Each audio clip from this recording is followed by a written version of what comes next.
राधे राधे। राधा रानी की कृपा आप सब पर सदा बनी रहे। ओम नमो भगवते वासुदेवाय नमः। आज हम कार्तिक मास के कृष्ण पक्ष की रमा एकादशी की व्रत कथा को सुनेंगे।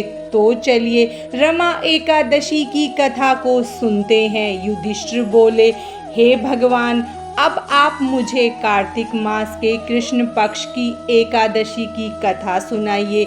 इस एकादशी का क्या नाम है तथा इससे कौन सा फल मिलता है। श्री कृष्ण भगवान बोले कि हे राजराजेश्वर, कार्तिक मास की कृष्ण पक्ष की एकादशी का नाम रमा है। इसके व्रत से समस्त पाप नष्ट हो जाते हैं। और इस एकादशी की कथा सुनो, मैं तुम्हें सुनाता हूँ। प्राचीन काल में मुचुकुंद नाम का एक राजा राज्य करता था। उसके इंद्र, वरुण, कुबेर, विभीषण आदि मित्र थे। वह सत्यवादी तथा विष्णु भगवान का भक्त था। उसके एक उत्तम चंद्रभागा नाम की लड़की उत्पन्न हुई। उसने उस लड़की का विवाह राजा चंद्रसेन के पुत्र शोभन के साथ किया। एक समय जबकि वह अपनी ससुराल में थी, एक एकादशी पड़ी। चंद्रभागा सोचने लगी कि अब एकादशी समीप आ गई है, परंतु मेरे पति अत्यंत कमजोर है, इसीलिए वह यह व्रत नहीं कर सकते। परंतु मेरे पिताजी की आज्ञा कठिन है।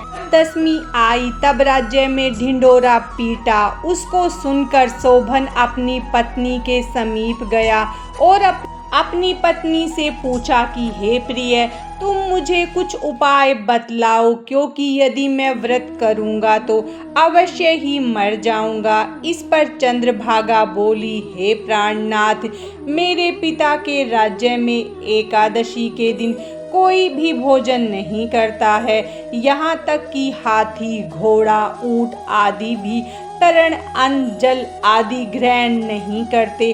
फिर यहाँ मनुष्य कैसे भोजन कर सकते हैं। यदि आप भोजन करना चाहते हैं तो यहाँ से किसी दूसरे स्थान पर चले जाइए, क्योंकि यदि आप इसी स्थान पर रहोगे तो आपको व्रत अवश्य ही करना पड़ेगा। इस पर शोभन बोला कि हे प्रिय, आपका कहना बिल्कुल उत्तम है। मैं अवश्य ही व्रत करूँगा। मेरे भाग्य में जो लिखा होगा वही होगा। ऐसा विचार करके उसने रमा एकादशी का व्रत किया। अब सूर्य भगवान भी अस्त हो गए और जागरण के लिए रात्रि हुई। वह शोभन को दुख देने वाली थी। दूसरे दिन प्रातः होने से पहले ही शोभन संसार से चल बसा। राजा ने उसके मृत शरीर का दहन करा दिया।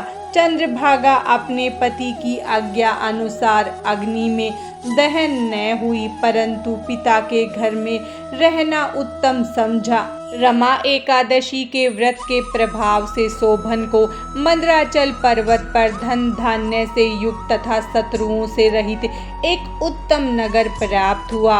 एक समय मुचुकुंद नगर में रहने वाला एक सोम शर्मा नाम का ब्राह्मण तीर्थ यात्रा के लिए निकला। उसने घूमते घूमते उसको देखा। उस ब्राह्मण ने उसको अपने राजा का जमाई जानकर उसके निकट गया। राजा शोभन ब्राह्मण को देखकर आसन से खड़ा हुआ। वह उसे अपने ससुर तथा स्त्री चंद्रभागा की कुशलता पूछने लगा। सोम शर्मा ब्राह्मण बोला कि हे राजन, हमारे राजा कुशल है तथा उनकी पुत्री चंद्रभागा भी कुशल है। अब आप अपना वृतांत बताइए। मुझे यह बड़ा आश्चर्य है कि ऐसा विचित्र और सुंदर नगर आपको किस प्रकार प्राप्त हुआ। शोभन बोला कि हे ब्राह्मण, यह सब कार्तिक मास की कृष्ण पक्ष की रमा एकादशी के प्रभाव से है। इसी से मुझे यह अनुपम नगर प्राप्त हुआ, परंतु यह अध्रुव है।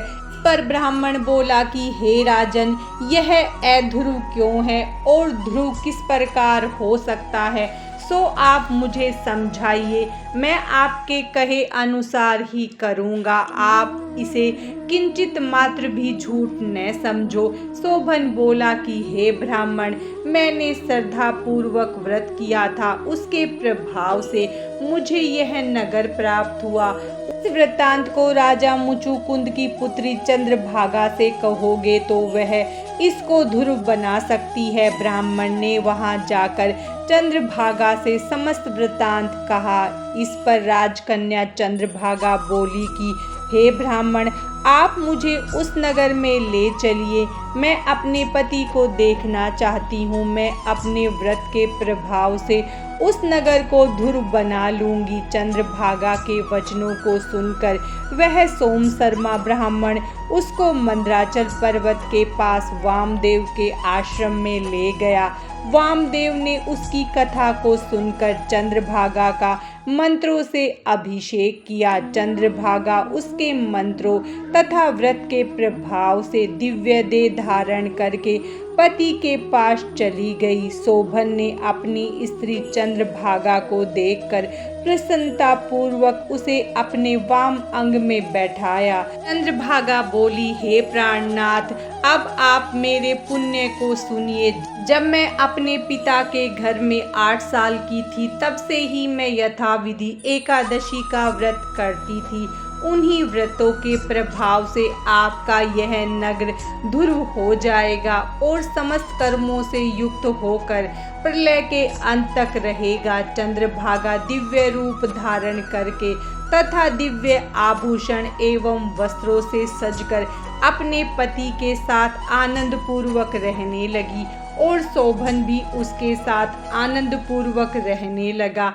हे राजन, मैंने यह रमा एकादशी का महत्म कहा। जो मनुष्य इस रमा एकादशी के व्रत को करते हैं, उनके समस्त ब्रह्म हत्या आदि के पाप नष्ट हो जाते हैं। जो मनुष्य रमा एकादशी के महत्व को सुनते हैं, वे अंत में विष्णु लोक को जाते हैं। कथासार, भगवान विष्णु बड़े दयालु और क्षमावान है। श्रद्धा पूर्वक या विवश होकर भी यदि कोई उनका पूजन या एकादशी का व्रत करता है, वह उसे भी उत्तम फल प्रदान करते हैं। किंतु प्राणी को चाहिए कि वह भगवान की पूजा पूरी श्रद्धा से करे। शोभन अपनी पत्नी द्वारा श्रद्धा पूर्वक किए गए एकादशी व्रतों के कारण अपने राज्य को स्थिर कर सका।